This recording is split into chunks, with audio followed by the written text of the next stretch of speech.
जय हिंद दोस्तों, लक्षित एजुकेशन हब में आपका स्वागत है। आज हमारा टॉपिक है मौलिक अधिकार। आज हम पढ़ेंगे मौलिक अधिकार। मौलिक अधिकार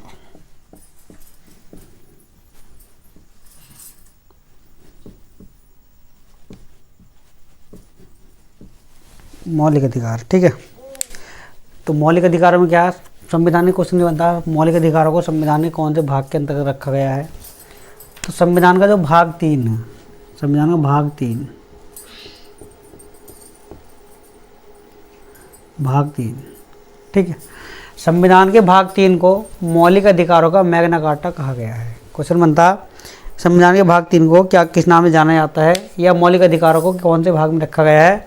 तो संविधान के भाग 3 को मौलिक अधिकारों का मैग्ना कार्टा कहा जाता है।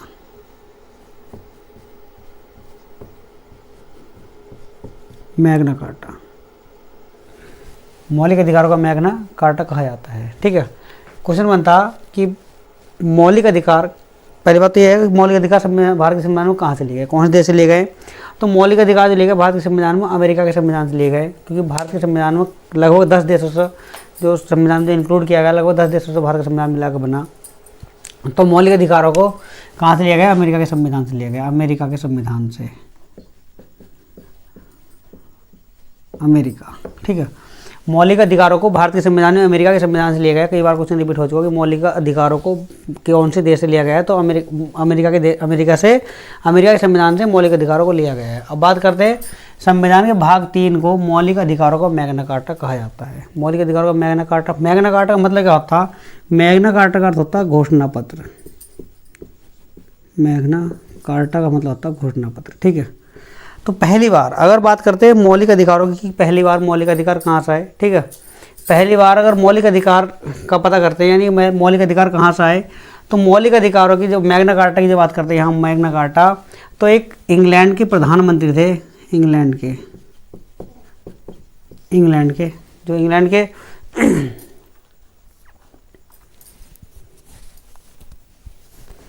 किंग जॉन द्वारा, क्या नाम था उनका, किंग जॉन। इंग्लैंड के थे किंग जॉन, किंग मतलब राजा, सॉरी प्रधानमंत्री नहीं राजा, ठीक है।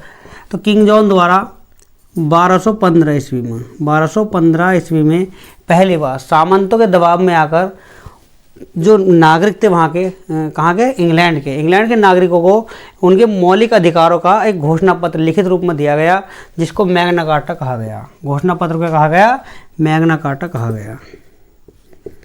मैग्ना कार्टा कहा गया किसको, घोषणा पत्र को। घोषणा पत्र जो लिखित रूप में दिया था। देखो एक बार दोबारा रिपीट करें, यहाँ मौलिक अधिकार जो लिए गए अमेरिका के संविधान से लिए गए, और भारत के संविधान के भाग 3 को मौलिक अधिकारों का कहा जाता, मौलिक अधिकारों का मैग्ना कार्टा कहा जाता। संविधान के भाग 3 को मौलिक अधिकारों को मैग्ना कार्टा कहा जाता। अब बात करते हैं मैग्ना कार्टा का अर्थ क्या होता है। मैग्ना कार्टा का अर्थ होता है घोषणा पत्र। तो इंग्लैंड के जो राजा थे, जो किंग थे, इंग्लैंड के किंग थे, उनका नाम था किंग जॉन। तो इंग्लैंड के किंग जॉन ने 1215 ईस्वी में वहाँ के जो नागरिक थे, उन नागरिकों को एक मौलिक अधिकारों का घोषणा पत्र जारी किया, जो उनके जीने के लिए, यानी कि उनके अधिकार उन्हें मिलने चाहिए। तो सामंतों के दबाव में आकर, ऐसा माना जाता है कि सामंतों के दबाव में आकर किंग जॉन ने जो वहाँ के नागरिकों को एक अधिकारों का घोषणा पत्र जारी किया, जिसका नाम रखा गया था मैग्ना कार्टा, ठीक है। इसलिए इसको मैग्ना कार्टा कहा जाता है। अब बात करते हैं पूरे विश्व में कौन से देश ने मौलिक अधिकारों को अपने संविधान में जगह दी थी। तो 1789 ईस्वी में फ्रांस के संविधान ने, ठीक। तो 1789 ईस्वी में फ्रांस के संविधान ने पहली बार मौलिक अधिकारों को अपने संविधान में जगह दी थी। कुछ नहीं बनता कि कौन से देश ने पहली बार मौलिक अधिकारों को अपने संविधान में स्थान दिया था। तो पहली बार फ्रांस के संविधान ने मौलिक अधिकारों को अपने संविधान में स्थान दिया था, ठीक है। तो यहाँ से देखो इंग्लैंड के जो किंग जॉन थे, उन्होंने पहली बार 1215 में सामंतों के दबाव में आकर वहाँ के मूल नागरिकों को क्या दिया था, मौलिक अधिकारों घोषणा पत्र लागू किया था कि भाई आपके जीने के ये मौलिक अधिकार होंगे। तो वहाँ के सामंत ने वहाँ मौलिक अधिकारों की मांग करी थी, ठीक है।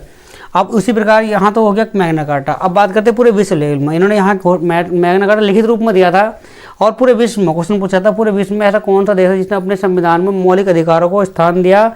तो वो 1789 में फ्रांस ने पहली बार मौलिक अधिकारों को अपने देश के संविधान में स्थान दिया था। ठीक है, नेक्स्ट पॉइंट है हमारा,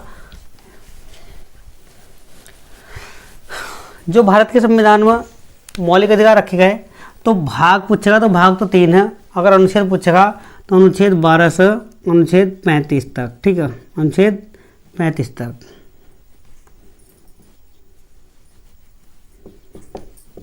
12 से 35 तक ये अनुच्छेद है।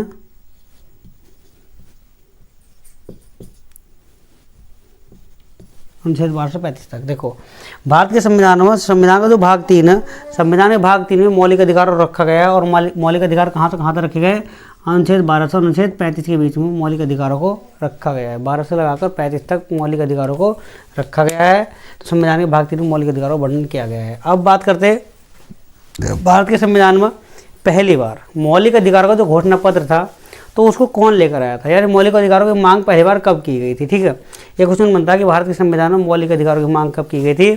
तो भारत के संविधान में मौलिक अधिकारों की मांग की गई थी 1931 में।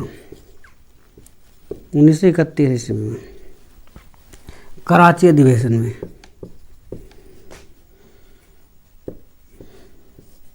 कराची अधिवेशन। देखो, जो कराची अधिवेशन हुआ था 1931 में हुआ था, इसके जो अध्यक्ष थे सरदार वल्लभ भाई पटेल थे।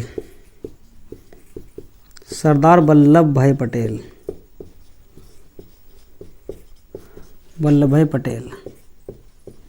सरदार वल्लभ भाई पटेल को लौह पुरुष के नाम से भी जाना जाता, और प्रांतीय समिति के जो गठन किया था वो सरदार वल्लभ भाई पटेल ने किया था। भारत को जो पहली बार राज्य गठित किया गया था, उसमें इनका बहुत बड़ा योगदान था सरदार वल्लभ भाई पटेल। इनको लौह पुरुष या आयरन मैन ऑफ इंडिया के नाम से जाना जाता, भारत के बिस्मार्क के नाम से जाना जाता, बिस्मार्क के नाम से इनको जाना जाता।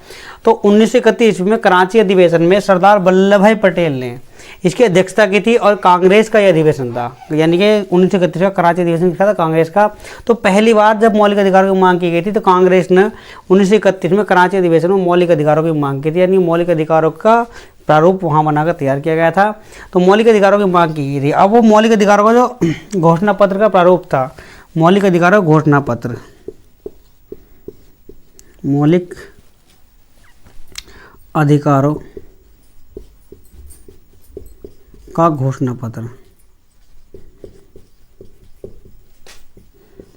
घोषणा पत्र।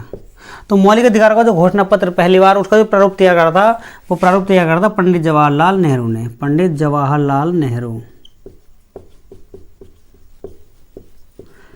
जो भारत के पहले प्रधानमंत्री रहे। ठीक है, पंडित जवाहरलाल नेहरू ने। क्वेश्चन बनेगा कि भारत में पहली बार जो मौलिक अधिकारों का घोषणा पत्र, जो पहली बार मौलिक अधिकारों की मांग की गई थी, तो कराची अधिवेशन, यानी कांग्रेस का कराची अधिवेशन था। कांग्रेस की कराची अधिवेशन में पहली बार मांग की गई थी 1931 में। इसके अध्यक्ष कौन थे? सरदार वल्लभ भाई पटेल थे। और जो मौलिक अधिकारों का घोषणा पत्र, उसका जो प्रारूप तैयार करता, वो किसने तैयार करता? पंडित जवाहरलाल नेहरू ने तैयार किया था। ठीक है, पंडित जवाहरलाल नेहरू ने मौलिक अधिकारों का जो घोषणा पत्र का प्रारूप था वो तैयार किया था। ठीक है, यहाँ से हमारे संविधान के जो मौलिक अधिकारों की पहली बार मांग की गई थी 1931 में। ठीक है, अब बात करते हैं भारत के संविधान में वर्तमान में कितने मौलिक अधिकार हैं। ठीक है, भारत के संविधान में कितने मौलिक अधिकार है वर्तमान में? तो पहले जो भारत के संविधान में जो मौलिक अधिकार थे उनकी संख्या कितनी थी? उनकी संख्या 7 थी। कितने थे? मूल संविधान में मौलिक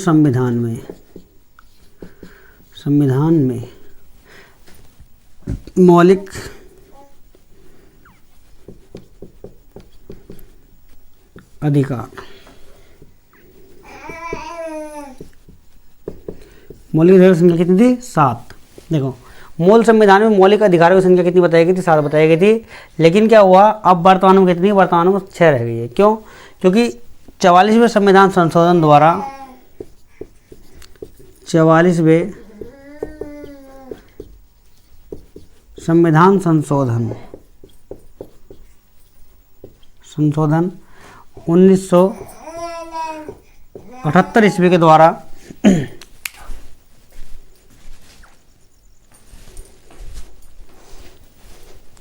तो 44वें संविधान संशोधन 1978 ईस्वी में जो एक भारत में, यानी कि मूल संविधान में 7 मौलिक अधिकार थे, लेकिन वर्तमान में कितने? वर्तमान में 6 मौलिक अधिकार रह गए। क्योंकि एक मौलिक अधिकार को, यानी कि एक मौलिक अधिकारों को मौलिक अधिकारों की श्रेणी से हटाकर उसको कानूनी अधिकार बना दिया गया। ठीक है, तो 44वें संविधान संशोधन 1978 ईस्वी के द्वारा अनुच्छेद 31 के अंतर्गत था। 31 के अंतर्गत संपत्ति के अधिकार को, संपत्ति के अधिकार को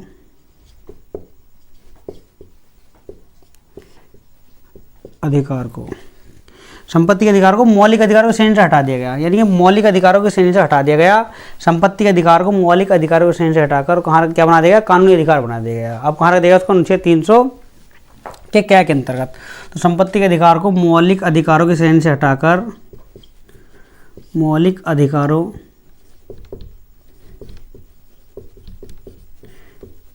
की श्रेणी से हटाकर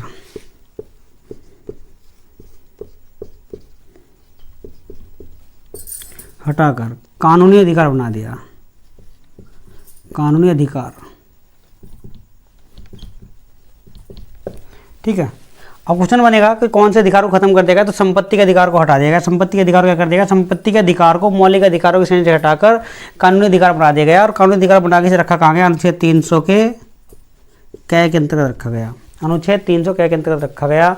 देखो अनुच्छेद 300 कै के अंतर्गत क्वेश्चन बनेगा, अनुच्छेद 300 कै के अंतर्गत कौन से संविधान यानी कौन से अधिकार को रखा गया है, तो संपत्ति के अधिकार को मौलिक अधिकारों की श्रेणी से हटाकर कानूनी अधिकार बना दिया गया। मौलिक अधिकारों की श्रेणी से हटाकर क्या बना दिया, कानूनी अधिकार या विधि का अधिकार बना दिया गया। अनुच्छेद 31 में संपत्ति का अधिकार रखा गया था, अब इसको कहाँ रख देगा, अनुच्छेद 300 कै के अंतर्गत रख दिया गया है। देखो प्राचीन यानी जो हमारा मूल संविधान था, मूल संविधान में 7 मौलिक अधिकार थे, लेकिन वर्तमान में कितने हैं, वर्तमान में रह गए, वर्तमान में 6 मौलिक अधिकार रह गए। क्योंकि एक मौलिक अधिकार को 31 जो अनुच्छेद 31 में था, संपत्ति के अधिकार को 44वें संविधान संशोधन 1978, देखो ये क्वेश्चन कई बार रिपीट हो चुका, 44वें संविधान संशोधन 1978 ईस्वी के द्वारा सन भी पूछ लिया था और संशोधन भी पूछ लिया था।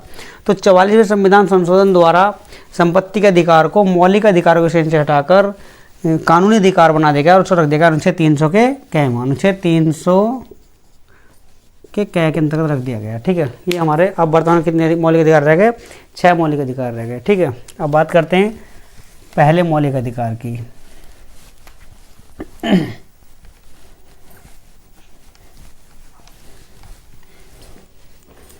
सबसे पहला मौलिक अधिकार पढ़ते हैं हम, समता या समानता का अधिकार।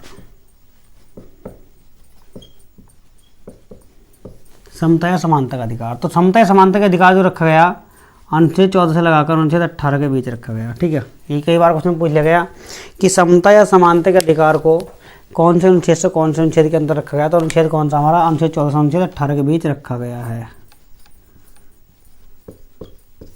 अनुच्छेद 14 से अनुच्छेद 18 के बीच रखा गया। ठीक है। अनुच्छेद 14 से अनुच्छेद 18 के बीच रखा गया है। तो समता या समानता का जो अधिकार अनुच्छेद 14 से अनुच्छेद 18 के बीच रखा गया है। अब सबसे पहले हम पढ़ते हैं अनुच्छेद 14। अनुच्छेद आर्टिकल यानी अनुच्छेद को अंग्रेजी में आर्टिकल बोलते हैं। आर्टिकल 14 क्या कहता, अनुच्छेद 14 क्या कहता, तो ये कहता अनुच्छेद 14 विधि के समक्ष समानता, विधि के समक्ष समानता, समक्ष समानता। ठीक है। विधि के समक्ष समानता, विधि के समक्ष समानता मतलब क्या होता कि देखो चाहे कोई छोटा हो, बड़ा हो, गोरा हो, काला हो, कैसा भी व्यक्ति हो, किसी प्रकार का हो, विधि के समक्ष समानता मतलब क्या कि सभी के यानी कि सभी के एक समान कानून बनेगा और एक समान कानून लागू होगा। ये विधि के समक्ष समानता ये कहते हैं कि एक समान कानून बनेगा और एक समान लागू होगा, एक समान कानून बनेगा और एक समान लागू होगा, लागू होगा। ठीक है।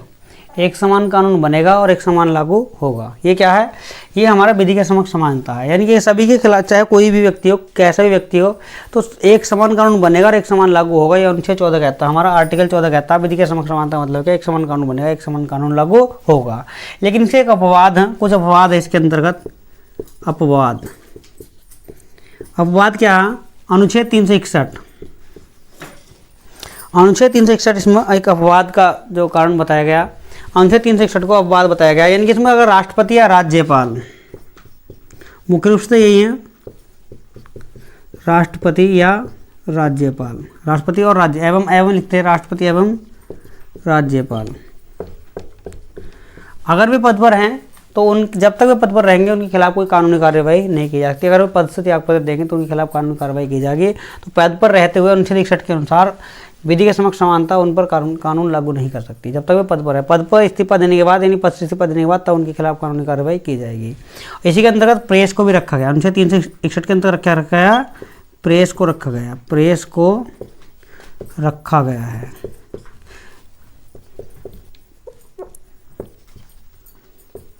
जो मीडिया है, मीडिया को भी अनुच्छेद 361 के अंतर्गत रखा गया, यानी मीडिया को भी विधि के समानता के अंतर्गत उनके खिलाफ भी कोई कार्रवाई नहीं की जाएगी, कोई कानूनी कार्रवाई नहीं की जा सकती। तो ये हमारा अनुच्छेद 14 कहता है विधि के समक्ष समानता, ठीक है। लेकिन अपवाद क्या, राष्ट्रपति, राज्यपाल, और इसमें एक बात और कह दी गई है, जो हमारे सांसद होते हैं, सांसद होते हैं, सांसद को अनुच्छेद 105 के अंतर्गत, और जो विधायक होते हैं, विधायक को 194 के अंतर्गत, यानी कि अनुच्छेद 105 और अनुच्छेद 194 के अंतर्गत क्या कह दिया गया, जब सांसद अपने पद पर होगा, जब विधायक अपने पद पर होगा, तो जब तक वे अपने पद पर हैं तो न्यायालय उनको दंड नहीं दे सकता, ठीक है। जब तक वे पद पर हैं न्यायालय उनको दंड नहीं दे सकता। उनको भी इस अनुच्छेद के अंतर्गत अपवाद का कारण बताया गया। सांसदों को अनुच्छेद 105 और विधायक को अनुच्छेद 194 के अंतर्गत यहाँ ये प्रावधान किया गया, ये अपवाद के अंतर्गत रखा गया। ये अनुच्छेद 14 के अंतर्गत ये बिंदु को रखा गया है, ठीक है। अब अनुच्छेद 15 में क्या है, देखो यहाँ 14 से लेकर 18 तक यहाँ पढ़ना होगा, ठीक है। तो अनुच्छेद 14 मतलब विधि के समक्ष समानता। अब बात करते हैं अनुच्छेद 15।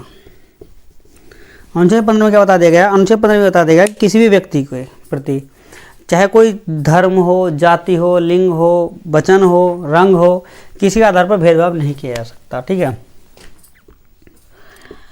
धर्म, नस्ल, जाति, लिंग, ठीक है, रंग आदि के आधार पर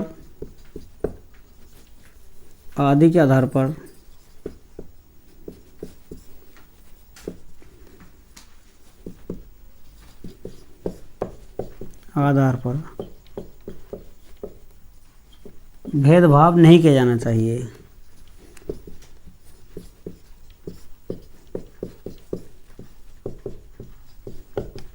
देखो, धर्म, नस्ल, जाति, लिंग, रंग आदि के आधार पर भेदभाव नहीं किया जाना चाहिए, यह अनुच्छेद 15 के अंतर्गत रखा गया है। अनुच्छेद 15 में क्या बता देगा कि किसी भी व्यक्ति का, या चाहे किसी भी धर्म का हो, किसी भी जाति का हो, किसी भी नस्ल का हो, किसी भी लिंग का हो और किसी भी रंग का हो, उसके आधार पर उसके खिलाफ कभी भी भेदभाव नहीं किया जाना चाहिए। अनुच्छेद 15 हमारा बताते हैं, अनुच्छेद 15 के अंतर्गत ये पॉइंट को बताया गया है। अब बात करते हैं अनुच्छेद 16 की, ठीक है। अनुच्छेद 16 के अंतर्गत क्या रखा गया, अनुच्छेद 16 के अंदर ये बता दिया गया लोक नियोजन के विषय में समानता।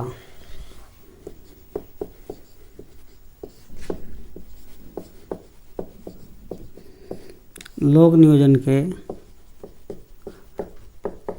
विषय में समानता।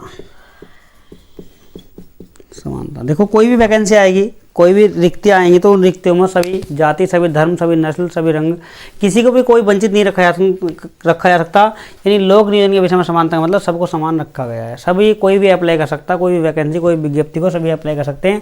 तो इसमें बता देगा अनुच्छेद 16 में लोक नियोजन के विषय में समानता, ठीक है। लोक नियोजन के विषय में समानता, इसको बता दिया गया, ठीक। अब बात करते हैं लोक नियोजन के विषय में समानता, इसमें कुछ अपवाद हैं। अपवाद, देखो, अपवाद के पॉइंट कहीं कहीं पेपर में मिल जाते हैं। अपवाद बहुत मोस्ट इंपॉर्टेंट है। इसमें क्या है, SC, ST और OBC को छोड़कर,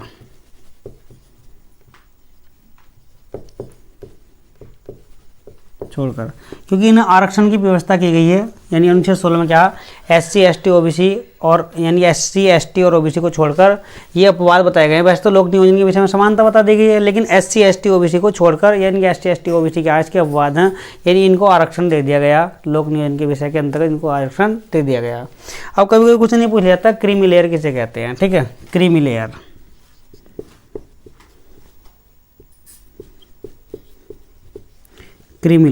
ठीक, क्रीमी लेयर क्वेश्चन बनता है, क्रीमी लेयर किसे कहा जाता है, क्रीमी लेयर किसे कहते हैं, ठीक है। देखो, बहुत कम कुछ ऐसे होते हैं जो हमारे नए लड़के एग्जाम की तैयारी करने वाले होते हैं, वे ये बिंदुओं को छोड़ के चले जाते हैं, इन बिंदुओं को नहीं पढ़ जाते और ये क्वेश्चन कहीं ना कहीं एग्जाम में मिल जाते हैं, चाहे आपके पुलिस हो, चाहे दरोगा हो, चाहे और किसी भी एग्जाम, ऑल इंडिया यानी कि कोई से भी एग्जाम में आप बैठोगे तो मौलिक अधिकार क्वेश्चन यहाँ से आपको पूरे मिलते रहेंगे। ठीक है, तो क्रीमी लेयर का मतलब क्या होता है? क्रीमी लेयर का मतलब होता है वे पिछड़े वर्ग के लोग जिनको न्यायालय ने सम्मान यानी कि जो तरक्की कर चुके हों और जो विकसित हो चुके हैं, जिनका विकास हो चुका हो, यानी कि जो अपने पद पर रहते हुए उन्होंने अपना जो ओबीसी में थे यानी कि अन्य पिछड़े वर्ग में थे, अन्य पिछड़े वर्ग के वे लोग संपन्न हो चुके हैं। तो जो अन्य पिछड़े वर्ग के संपन्न लोग जिनको न्यायालय ने संपन्न घोषित कर दिया हो तो उनको क्रीमी लेयर की संज्ञा दी गई है। ठीक है, उनको क्रीमी लेयर कहा जाता है। यानी कि जिसके जैसे किसी बड़े पद पर उच्च पद पर कोई विद्वान हो, चाहे विधायक हो, चाहे नेता हो, चाहे किसी भी गवर्नमेंट पद पर हो, अच्छे पोस्ट पर हो, तो उनके बच्चों को अन्य पिछड़े वर्ग के लाभ नहीं दिए जाने। यानी कि सन 2017 में ये बता दिया गया कि जो जिस व्यक्ति की आय 6 लाख यानी कि 8 लाख लगभग 6 और 8 के बीच रखी गई है, तो उनके जो बच्चे हैं उनको आरक्षण नहीं दिया जाएगा। ठीक है, जो अन्य पिछड़े वर्ग के बच्चे हैं। तो इसका मतलब ये क्या है कि आयोग ने मतलब न्यायालय ने हमारे जो न्यायालय है हमारा, तो न्यायालय ने जिन पिछड़े वर्ग के लोगों को संपन्न मान लिया, यानी संपन्न जो हो चुके हैं, उन्होंने जांच करके बताया कि ये लोग संपन्न है, तो उनको क्रीमी लेयर की संज्ञा दी गई है। जिन लोगों को, जिन पिछड़े वर्ग के लोगों को न्यायालय ने संपन्न बता दिया गया, तो उन लोगों को क्रीमी लेयर की संज्ञा दी गई है। ठीक है, क्रीमी लेयर की संज्ञा दी गई है। एक होता है बैकलॉग।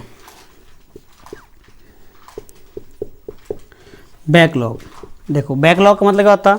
बैकलॉग का मतलब होता है रिक्तियों के भरने की प्रक्रिया। जो जैसे कोई वैकेंसी निकली, उसमें कोई ओबीसी के पद खाली रह गए, उनको अगले एग्जाम में यानी अगली विज्ञप्ति में जोड़ दिया गया, फिर भी वो खाली रह गए, तो उनको जनरल सीटों में जोड़ लिया जाता है। यानी कि उनको जो सामान्य सीटों में जोड़ने की प्रक्रिया, यानी कि ये बताया जाता है कि रिक्तियों को भरने की प्रक्रिया कहा जाता है, बैकलॉग कहा जाता है। रिक्तियों को, रिक्त सीटों को भरने की प्रक्रिया क्या कही जाती है? भरने की प्रक्रिया, रिक्त सीटों को भरने की प्रक्रिया क्या कहलाती है? बैकलॉग कहलाती है। रिक्त सीटों को भरने की प्रक्रिया कहलाती है, बैकलॉग प्रक्रिया कहलाती है। ठीक है, क्रीमी लेयर मैंने बता दिया। क्रीमी लेयर को न्यायालय ने जिन लोगों को संपन्न, जिन पिछड़े वर्ग के लोगों को संपन्न घोषित कर दिया हो, या जिनकी इनकम को 6 से 8 लाख के बीच, यानी सन 2017 में प्रावधान आया, जिन लोगों की जो इनकम है, जो आय है पर ईयर्स का जो आय सर्टिफिकेट उनका 6 लाख से ऊपर कहा, यानी कि लगभग 8 लाख के बीच में बता दिया गया, तो उनको क्रीमी लेयर की घोषणा कर दी कि ये लोग क्रीमी लेयर होंगे। यानी कि जो पिछड़े वर्ग के लोग जो संपन्न हो चुके हैं, उनको न्यायालय ने क्रीमी लेयर बता दिया था कि उनको कोई आरक्षण नहीं दिया जाएगा। उसको क्रीमी लेयर और बैकलॉग कहा जाता है। अब बात करते हैं अनुच्छेद 16 के अंतर्गत ही अभी क्या हुआ, सन 2019 में जनरल लोगों के लिए 10% आरक्षण रखा गया। अनुच्छेद 124वें संविधान संशोधन द्वारा 124वें संविधान संशोधन द्वारा 124वें संविधान संशोधन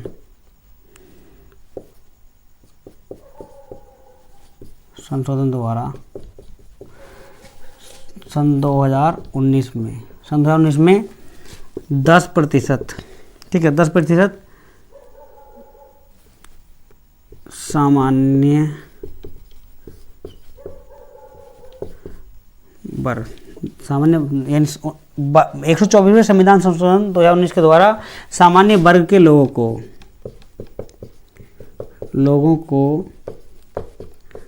10% आरक्षण का प्रावधान किया गया है। आरक्षण का प्रावधान किया गया है। देखो, अनुच्छेद 16 के अंतर्गत ये बात बता दी गई है। 124वें संविधान संशोधन द्वारा सन 2019 में क्या हुआ, सन 2019 में ये प्रावधान लागू किया गया कि सामान्य वर्ग के लोगों को 10% आरक्षण दिया जाएगा। उसको भी यहाँ अनुच्छेद 16 के अंतर्गत लोक नियोजन के विषय में समानता के हिसाब से यहाँ रख दिया गया। ठीक है, तो ये हमारा अनुच्छेद 16 को बताता है। अगला पॉइंट है अनुच्छेद 17। अनुच्छेद 17 आर्टिकल 17, अनुच्छेद 17। तो अनुच्छेद 17 के अंतर्गत क्या बता दिया गया? अनुच्छेद 17 के अंतर्गत बता दिया गया अस्पृश्यता का अंत, यानी कि छुआछूत का अंत।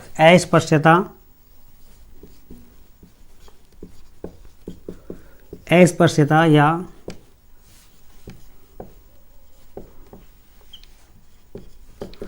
छुआछूत का अंत, छुआछूत का देखो इसमें एक ही पॉइंट से क्लियर हो जाएगा। अनुच्छेद 17 वेरी वेरी मोस्ट, कई एग्जाम में रिपीट हो चुका, आएगा 100% मिलेगा क्वेश्चन, कहीं ना कहीं मिल जाता है क्वेश्चन। अस्पृश्यता का अंत बहुत इंपॉर्टेंट क्वेश्चन है, ठीक है। तो अनुच्छेद 17 के अंतर्गत क्या रख दिया गया, अस्पृश्यता छुआछूत का अंत। यानी पहले क्या था, जो जिनको दलित शूद्र माना गया है, जो छोटी कास्ट के लोग होते थे, SC ST होते थे, तो उनको छूने से भी ऐसा माना जाता कि बहुत छूने से भी मतलब बहुत दिक्कत थी, पाप समझा जाता था। बड़े वर्गों में उच्च यानी निम्न और उच्च वर्गों में यहाँ डिवाइडेशन था इंडिया के अंदर, बहुत ज़्यादा दिक्कत थी। तो वहाँ छोटे लोगों को छूना ही पसंद नहीं करता था, उनके पास बैठना, उनके पास खाना पीना भी कोई पसंद नहीं करता था। तो उसी का अंत करता है, यानी कि अनुच्छेद 17 क्या कहता, अनुच्छेद 17 ये कहता कि अस्पृश्यता या छुआछूत, यानी कि आज तो अब तो विकास हो चुका, लोग जो शिक्षित लोग हो चुके वे इन चीज़ों को नहीं मानते, फिर भी यहाँ संविधान में हमारे प्रावधान रखा गया छुआछूत का अंत, यानी कि अस्पृश्यता का अंत, यानी कि छुआछूत को बिल्कुल मिटाया जा सके, जिसके कारण सभी लोग समान दृष्टि, यानी समानता का समता का अधिकार हम पढ़ रहे हैं, सभी लोगों को समान अधिकार दिया गया, इसलिए छुआछूत या अस्पृश्यता के अंत को रखा गया है। अनुच्छेद 18 के अंतर्गत क्या रखा गया, उपाधियों का अंत, उपाधियों का अंत। देखो यहाँ ये इंपॉर्टेंट क्वेश्चन है, उपाधियों का अंत क्वेश्चन पूछा था, उपाधियों का अंत कौन से अनुच्छेद में रखा गया, तो अनुच्छेद 18 के अंतर्गत क्या रखा गया, उपाधि का अंत को रखा गया है, ठीक है। यहाँ क्या उपाधि का अंत को, अगर कोई विदेशी व्यक्ति भारत के किसी व्यक्ति को या तो उपाधि देता या कोई पुरस्कार देता या कोई गिफ्ट देता, किसी प्रकार से कोई भी उपहार वगैरह देता, तो वो बिना भारत में यानी बिना राष्ट्रपति की इजाज़त के नहीं दे सकता। भारत का कोई भी व्यक्ति को, भारत के किसी व्यक्ति को कोई विदेशी व्यक्ति उपाधि नहीं दे सकता, यानी उपाधि देना यहाँ उस पर रोक लगा दी गई है। अगर कोई व्यक्ति उपाधि देता भी है या कोई गिफ्ट या उपहार देता तो राष्ट्रपति सहमति के बिना वो नहीं दे सकता, और ना ही कोई भारत का व्यक्ति ग्रहण कर सकता। तो इसके अंतर्गत ये रखा गया यानी कि 18वें अनुच्छेद के अंतर्गत। देखो यहाँ क्या अनुच्छेद 14 में क्या था, विधि के समक्ष समानता। 15 के अंतर्गत क्या बताया था, यानी कि जो भी धर्म जाति किसी आधार पर भेदभाव नहीं किया जा सकता। 16 में बताया गया लोक नियोजन के विषय में समानता, और 17 में अस्पृश्यता छुआछूत का अंत बता दिया गया, और 18 में उपाधि के अंत को रखा गया है, ठीक है।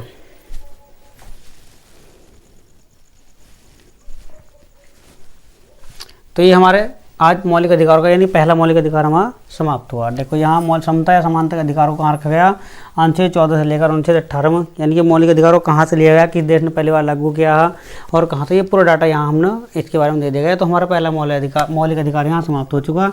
अब इसके बाद नेक्स्ट वीडियो में हम मौलिक अधिकारों की पूरा डाटा आपको दे देंगे, ठीक है। और हमारे वीडियो को शेयर और लाइक करते रहना, ठीक है, और कमेंट्स भी करते रहना, क्योंकि हमारे चैनल पर क्या होगा, सारे जितनी भी पुलिस हो, चाहे आपका GD हो या दरोगा हो, सभी की वैकेंसी के बारे में यानी जानकारी मिलती रहेगी, और पूरी GS का सिलेबस वहीं से आपको मिलता रहेगा।